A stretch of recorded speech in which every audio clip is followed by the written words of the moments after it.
Shabbat Shalom, frères et sœurs. Aujourd'hui, j'aimerais partager avec vous sur les difficultés, les problèmes que nous endurons dans la vie et comment, en tant que chrétiens, nous devons y faire face. Sachez que cet enseignement que je fais est dédié à un public déjà converti à Yahweh, notre Elohim, c'est-à-dire à des gens qui sont déjà chrétiens.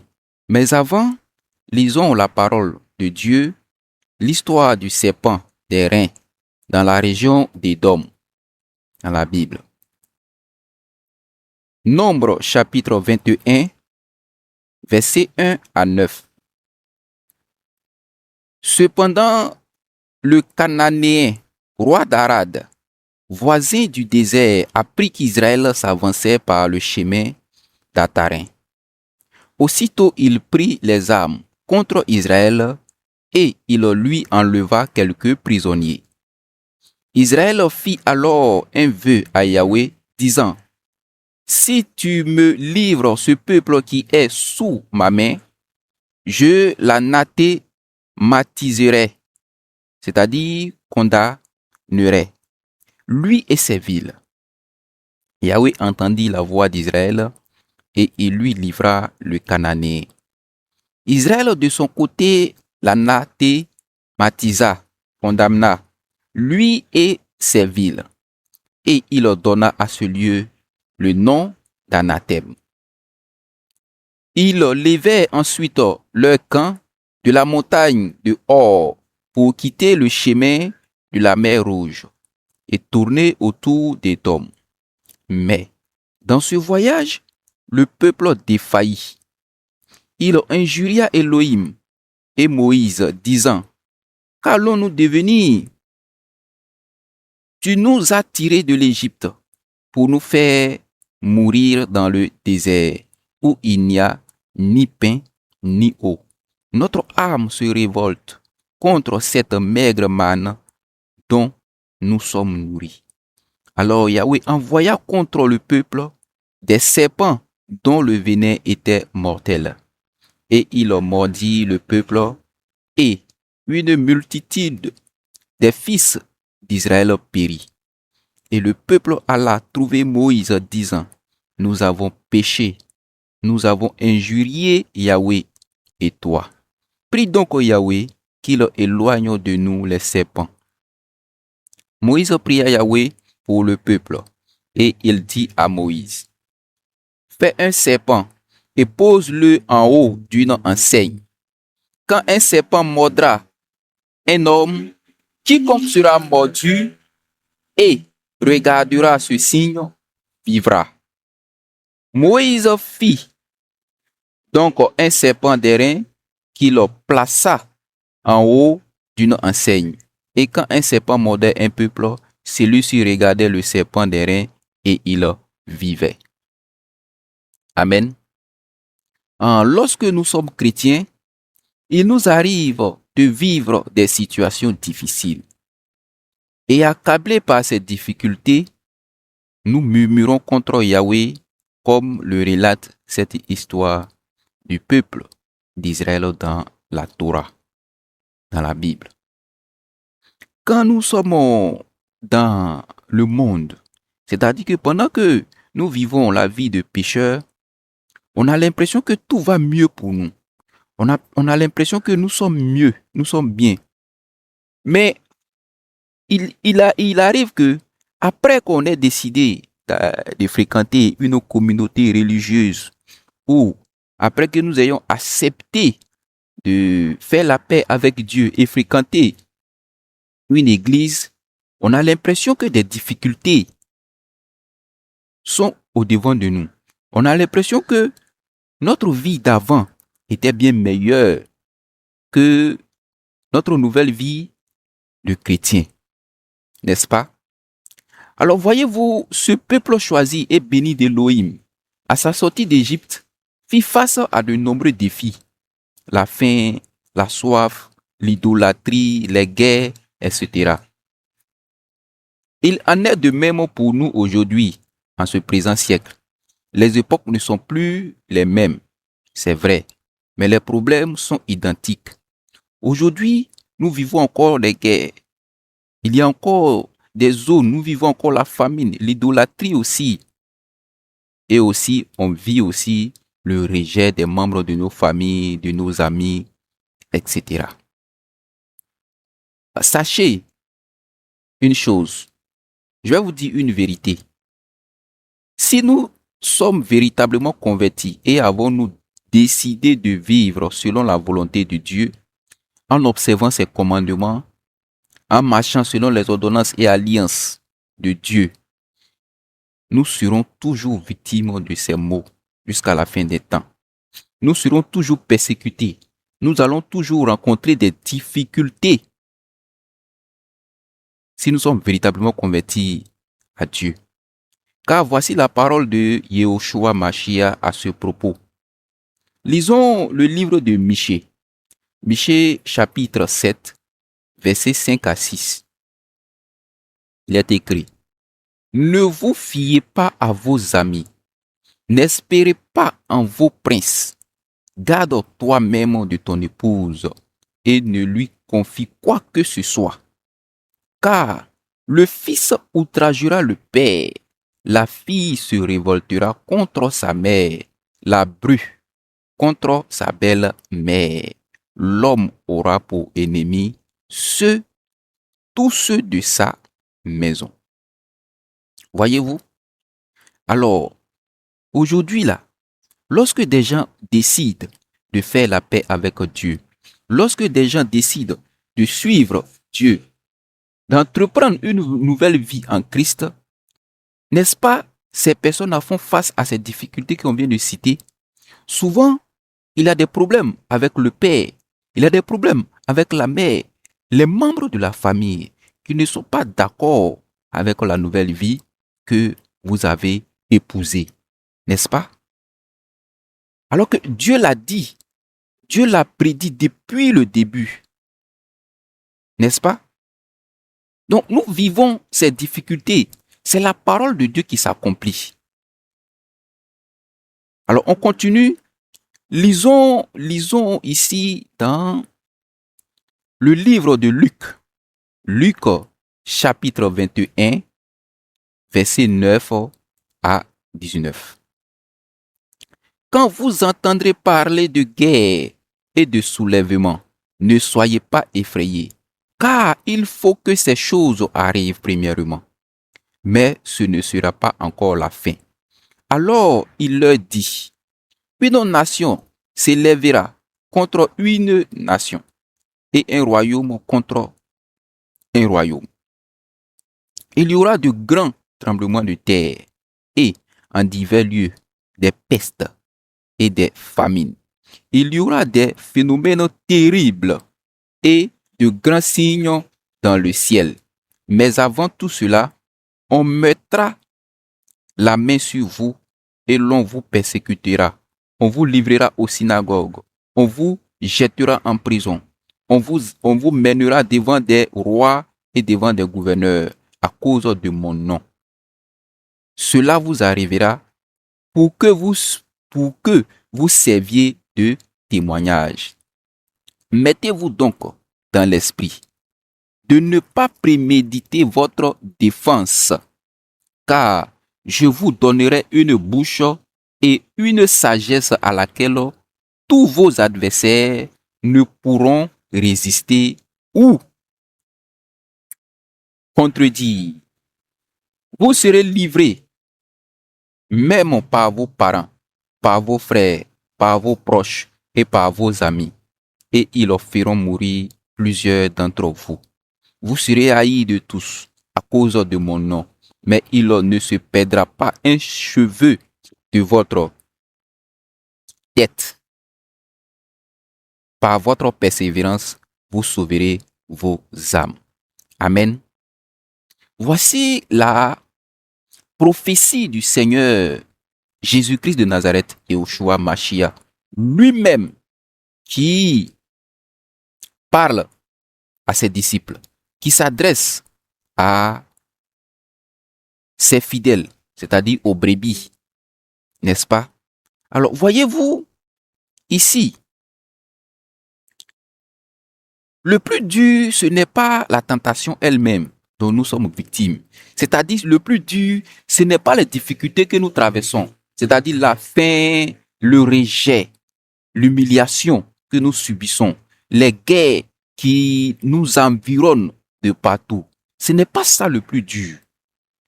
Est-ce que vous comprenez un peu? Mais le plus dur, c'est comment avoir la foi et en sortir. Comment croire en Dieu. Comment surmonter les difficultés en tant que chrétien.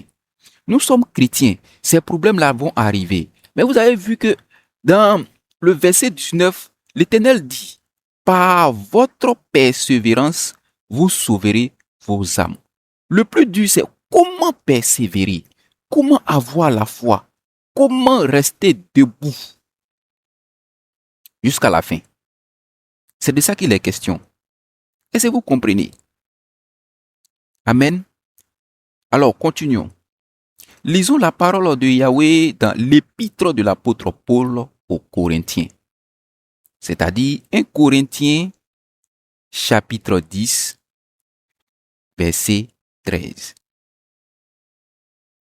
Aucune tentation ne vous est survenue qui n'ait été humaine. Et Dieu qui est fidèle ne permettra pas que vous soyez tentés au-delà de vos forces. Mais avec la tentation, il préparera aussi le moyen d'en sortir afin que vous puissiez la supporter. Donc comprenez qu'à toutes les situations qui nous arrivent, Elohim a déjà préparé la solution. Retenez-le bien, Yahweh, Dieu, prépare toujours la meilleure solution pour son peuple, c'est-à-dire pour nous. Dieu dit dans le livre de l'apôtre Paul que les tentations dont nous faisons face, ce sont des tentations qui ne sont pas au-dessus de nos forces. Est-ce que vous comprenez? Et à chaque tentation, Dieu nous prépare à surmonter. Dieu nous prépare à faire face. N'est-ce pas? Mais aussi, sachez que Dieu aussi prépare la meilleure solution pour nous. Mais pourquoi passons-nous toujours à côté de la bénédiction d'Elohim et nous mourons? Pourquoi est-ce qu'à chaque fois que la tentation arrive, nous succombons? Pourquoi à chaque fois que la tentation arrive, on n'arrive pas à surmonter, on n'arrive pas à garder la tête haute et on tombe encore dans le péché, dans les murmures, comme ce fut le cas du peuple d'Israël dans le désert. Voici ce que dit Yahweh Elohim. Dans le livre de Jérémie, chapitre 2, verset 13, « Car mon peuple a fait deux choses mauvaises. Ils m'ont délaissé, moi la fontaine d'eau vive, et ils se sont creusés des citernes crevassées qui ne pourront retenir l'eau. » Amen. Dieu dit on a fait deux choses mauvaises. Quelles sont ces deux choses? 1. Nous l'avons abandonné, lui qui est le Dieu tout-puissant, créateur de l'univers, créateur de tout ce qui se trouve en ce monde, dans les cieux et sur la terre et dans les eaux. Ça, c'est étape numéro 1. Étape numéro 2, nous avons cherché nous-mêmes notre propre solution. Creuser des citernes crevassées qui ne retiennent point d'eau. Ces citernes crevassées, ce sont les solutions aux difficultés que nous rencontrons, aux problèmes, aux tentations que nous faisons face. Nous-mêmes, là, on cherche à appliquer nous-mêmes notre propre solution. C'est ça, creuser des citernes crevassées. C'est-à-dire, au lieu de nous tourner vers lui, Dieu, on l'a abandonné. Et puisqu'on a abandonné, on va chercher la solution à ces difficultés, n'est-ce pas, à ces tentations. Alors qu'en allant chercher la solution, nous-mêmes ailleurs, Dieu dit, en faisant ainsi, nous sommes en train de creuser des citernes crevassées, des citernes qui ne peuvent pas retenir l'eau. L'eau, c'est la solution. L'eau, c'est la bénédiction, n'est-ce pas? Face au serpent dont le venin était mortel, c'est-à-dire que dans le désert, là, les serpents venimeux que Dieu a envoyés contre le peuple, lorsque le peuple s'est retourné vers Yahweh, voici la solution. Lorsque le peuple s'est retourné à Dieu et allé se prosterner devant Moïse, demander à Moïse de demander pardon à Dieu, voici, Dieu avait la solution. Avant même d'envoyer les serpents venimeux, Dieu avait déjà préparé la solution. Mais pourquoi beaucoup d'entre eux sont morts? Parce qu'ils n'ont pas en réalité au départ cherché la face de Dieu. Mais lorsqu'ils se sont retournés, ils se sont repentis, ils sont allés vers Moïse pour demander à Moïse de prier Dieu, est-ce que Dieu n'a pas préparé la solution pour eux? Voici la solution. Dans le livre du Nombre, chapitre 21, versets 7 à 9. Et le peuple alla trouver Moïse, disant, nous avons péché, nous avons injurié Yahweh et toi. Prie donc au Yahweh qu'il éloigne de nous les serpents. Moïse pria Yahweh pour le peuple et il dit à Moïse, c'est-à-dire Dieu dit à Moïse, fais un serpent et pose-le en haut d'une enseigne. Quand un serpent mordra un homme, quiconque sera mordu et regardera ce signe vivra. Moïse fit donc un serpent d'airain qu'il plaça en haut d'une enseigne. Et quand un serpent mordait un homme, celui-ci regardait le serpent d'airain et il vivait. Amen. Voyez-vous la solution préparée par Dieu. Il dit à Moïse, fais un serpent et place le serpent sur une enseigne. Place le serpent sur un bois, un bâton en haut. Et il utilise comme matière l'airain. Matière incorruptible par la rouille. C'est-à-dire que vous voyez que la solution que Dieu préconise est vraiment la meilleure des solutions. Et face aux difficultés, aux problèmes et aux situations que nous traversons, nous devons nous tourner vers Yahweh, notre Elohim, notre Dieu, notre Seigneur, pour qu'il nous délivre. Il a en sa main toutes les solutions à nos souffrances. C'est pourquoi il a dit dans le livre de Jean, chapitre 3, versets 14 à 16. Et comme Moïse éleva le serpent dans le désert, il faut de même que le Fils de l'homme soit élevé, afin que quiconque croit en lui ait la vie éternelle. Car Dieu a tant aimé le monde qu'il a donné son Fils unique, afin que quiconque croit en lui ne périsse point, mais qu'il ait la vie éternelle. Amen. Donc face aux difficultés, face aux serpents dont le venin était mortel, Dieu n'a pas enlevé les serpents. Dieu n'a pas dit, ok, j'enlève les serpents. Dieu n'a pas dit, ok, je chasse les serpents. Mais Dieu a seulement envoyé la solution. Il a dit, si tu es mordu, ne regarde pas au serpent venimeux. Ne cherche pas à fuir le serpent. Mais dès que le serpent te mord, qu'est-ce que tu dois faire? Tu lèves la tête et tu regardes le serpent d'airain que Moïse a placé sur l'enseigne. Voyez-vous, de nos jours, à notre ère, le serpent d'airain, c'est quoi? Le serpent d'airain, c'est quoi? Le serpent d'airain, c'est le Seigneur Jésus-Christ placé sur la croix. Le Seigneur Jésus-Christ crucifié à Golgotha. L'enseigne, c'est la croix. L'enseigne, c'est la croix. Et le serpent d'airain, c'est le Seigneur Jésus-Christ qui est placé sur la croix, sur l'enseigne, au sommet, sur le mont, pour que tout le monde puisse, en levant la tête, puisse voir sur la montagne de Golgotha. Donc, quand nous avons des difficultés, quand nous sommes dans des problèmes, qu'est-ce qu'on doit faire? On doit lever la tête et regarder qui? Le Seigneur Jésus-Christ. Et c'est pour cela qu'il est dit, pour que quiconque croit en lui, celui qui va regarder au Seigneur Jésus-Christ, c'est celui qui croit en lui. Mais si tu ne crois pas, tu ne vas pas regarder. Mais si tu crois en lui, tu vas le regarder. Et si tu le regardes, qu'est-ce qui va se passer? Tu auras la vie éternelle. Voyez la solution, la meilleure solution que Dieu nous donne. Alors lisons encore dans le livre de Matthieu chapitre 11, versets 27 à 30. Tout m'a été donné par mon Père. C'est le Seigneur Yahushua Mashiach, Jésus-Christ de Nazareth qui parle. Tout m'a été donné par mon Père, et nul ne connaît le Fils, mais le Père seul. Et le Père, nul ne le connaît, seulement le Fils. À celui qui veut, le Fils se révèle. Venez à moi, Vous tous qui travaillez avec peine et êtes chargés, je vous aiderai à porter votre joug. Prenez mon joug pour être votre joug et apprenez de moi et reconnaissez que je suis la réponse et que je suis approprié et que j'ai le cœur pur et découvrez juste la paix pour vos âmes et mon fardeau léger. Amen. Voici ce que Dieu nous préconise.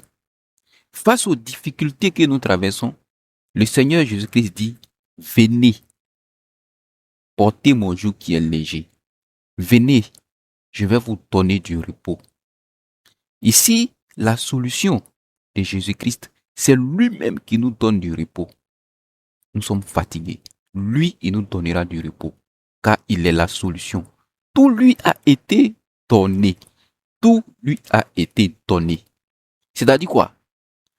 Toutes les solutions à nos difficultés ici dans ce monde, sur cette terre-là, Dieu lui a tout donné. Le Père lui a tout donné. Il a ça en sa main. Mais il a dit à celui qui veut, le Fils se révèle. Donc à celui qui croit en lui, à celui qui se tourne vers lui, Dieu lui donnera, le Fils lui donnera la solution aux difficultés qu'il traverse. Amen. Lisons tout simplement encore le livre de Jérémie, chapitre 29, verset 11. Car je connais les projets que j'ai formés sur vous, dit l'Éternel, projets de paix et non de malheur, afin de vous donner un avenir et de l'espérance. Voyez-vous, Elohim nous dit ici qu'il a des projets de bonheur, il a des solutions de paix, des solutions d'avenir, des solutions d'espérance pour nous. C'est ce qu'il a formé pour nous. Il a préparé ça pour nous. Mais si dans la difficulté, dans l'adversité, on ne se tourne pas vers lui, comment est-ce qu'il va nous donner cette solution? Comment est-ce qu'il va dénouer ce projet de bonheur et d'avenir pour nous? Donc ici, frères et sœurs, je vous conseille donc de lire attentivement cette exhortation de l'apôtre Paul aux Corinthiens. Je veux que vous appreniez à faire confiance en Dieu. Amen. 1 Corinthiens chapitre 10, verset 1 à 11. Frères, je ne veux pas que vous ignoriez que nos pères ont tous été sous la nuée, qu'ils ont tous passé au travers de la mer, qu'ils ont tous été baptisés en Moïse dans la nuée et dans la mer, qu'ils ont tous mangé le même aliment spirituel et qu'ils ont tous bu le même breuvage spirituel, car ils buvaient à un rocher spirituel qui les suivait, et ce rocher était Christ. Mais la plupart d'entre eux ne furent point agréables à Dieu, puisqu'ils périrent dans le désert. Or, ces choses sont arrivées pour nous servir d'exemple, afin que nous n'ayons pas de mauvais désirs, comme ils en ont eu. Ne devenez point idolâtres, comme quelques-uns d'eux. Selon qu'il est écrit, le peuple s'assit pour manger et pour boire, puis ils se levèrent pour se divertir. Ne nous livrons point à l'impudicité comme quelques-uns d'eux s'y livrèrent, de sorte qu'il en tomba 23 000 en un seul jour. Ne tentons point le Seigneur, comme le tentèrent quelques-uns qui périrent par les serpents.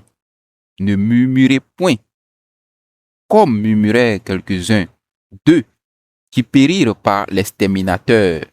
Ces choses leur sont arrivées pour servir d'exemple, et elles ont été écrites pour notre instruction, à nous qui sommes parvenus à la fin des siècles. Amen. Donc vous voyez que ici l'apôtre Paul exhorte le peuple, dit non, nous qui sommes parvenus à la fin des temps, ne faisons pas comme ce que le peuple d'Israël à sa sortie d'Égypte a fait contre Dieu. Si ces choses leur sont arrivées, c'est pour nous servir d'exemple, nous qui avons parvenu en ce présent siècle, à la fin des temps. Mais qu'à chaque situation, nous devons placer notre confiance en Dieu. Ils ont été là, sous la surveillance de Dieu. Jésus-Christ était avec eux. Mais cependant, tous ne sont pas rentrés à Canaan. Pourquoi? À cause des mauvais désirs qu'ils avaient. Voyez-vous, à cause de l'abandon de la main du Seigneur. C'est ici ce que le Seigneur qualifie de double péché. Amen. Voyez-vous dans le livre de Esther, chapitre 4, verset 1, « Or, Mardochée instruit de ce qu'on avait fait, déchira ses vêtements, se ceignit d'un cilice et se couvrit de cendres. Puis, se lançant par les rues de la ville, il cria à haute voix, « Un peuple innocent périr. » Je vous conseille de lire le livre de Esther pour mieux comprendre cette histoire. Lorsque ils ont publié l'édit et qu'on devrait exterminer les Juifs à l'époque de Esther et de Mardochée, Mardochée n'a pas cherché à combattre. Lui aussi travaillait dans le palais du roi, mais il n'a pas cherché à combattre. Il s'est retourné vers Dieu, il s'est humilié, il a commencé à jeûner. Il a demandé à Dieu le secours. Dieu a envoyé le secours, Dieu n'a pas envoyé le secours. Voyez-vous? Et donc ici, il est dit que même avant même que cette histoire n'arrive, Dieu avait déjà préparé la solution. C'est-à-dire quoi? L'ascension de Esther au palais royal. Donc la solution même était déjà préparée même avant même que le problème n'arrive. Dieu avait déjà chassé la reine Vasthi pour placer Esther qui était la solution. Avant même que le problème n'arrive. Avant même que la publication de l'extermination des Juifs ne soit publiée. La solution était déjà là. Mais si Mardochée avait cherché à appliquer lui-même sa propre solution, il serait exterminé. Mais quand il est allé vers Dieu, Dieu n'a fait que dérouler la solution qui était déjà préparée. C'est-à-dire que Esther, qu'il a fait parvenir à la royauté en chassant la reine Vasthi. Est-ce que vous comprenez un peu comment Dieu prépare notre vie? Amen. Et aussi pareil, face à l'annonce de sa mort par le prophète, le roi Ézéchiel s'est tourné vers son Elohim, vers son Dieu. Lisons l'histoire dans le livre du roi, chapitre 20, versets 1 à 6.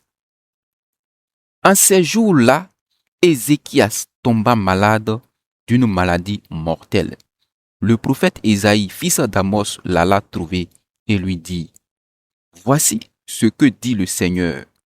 Donne tes ordres à ta maison, tu mourras, tu n'as plus guère à vivre. » Mais Ézéchias se tourna du côté du mur et il pria le Seigneur, disant, « Seigneur, souvenez-vous que j'ai marché devant vous dans la vérité et de tout mon cœur et que j'ai fait ce qui est bon. Vous, ce que bon vous a semblé. » Puis Ézéchias se prit à pleurer amèrement. Ésaïe était alors au milieu du pavé et la parole du Seigneur vint à lui disant, « Rentre et dis à Ézéchias, chef de mon peuple, voici ce que dit le Seigneur Dieu de David, ton aïeul. J'ai entendu ta prière, j'ai vu tes larmes, je te guérirai. Dans 3 jours, tu monteras au temple. Et j'ajouterai 15 ans à ta vie. Je sauverai toi et cette ville du roi des Assyriens. J'étendrai mon bouclier sur cette ville à cause de moi-même et à cause de David, mon serviteur. » Voyez-vous, lorsque le prophète est allé annoncer la nouvelle, la parole de Dieu au roi Ézéchias, Le roi n'a pas demandé à Ézéchias de prier au prophète Isaïe de prier pour lui. Le roi n'a pas demandé à appliquer une quelconque situation ou une quelconque solution. Non. La Bible dit il s'est juste tourné vers le mur et secrètement il a commencé à prier son Dieu, son Elohim. Voyez-vous? Et dans la suite de l'histoire, la Bible dit que Dieu lui a accordé jusqu'à 15 ans. Quelqu'un qui devrait mourir, hein, on lui a accordé encore 15 années pour vivre, pour régner. Amen. Donc, j'aimerais vous dire de ne pas perdre espoir, de ne pas être découragé. Seulement lorsqu'il y a la difficulté, les problèmes que vous ne comprenez pas dans votre vie, tournez-vous vers Yahweh notre Elohim et il va dérouler devant vous la solution qu'il a préparée pour la difficulté que vous vivez. Amen. Que Yahweh te bénisse et te garde. Que Yahweh fasse lui sur toi son visage et qu'il ait pitié de toi. Que Yahweh lève sur toi sa face et qu'il t'accorde la paix. Amen.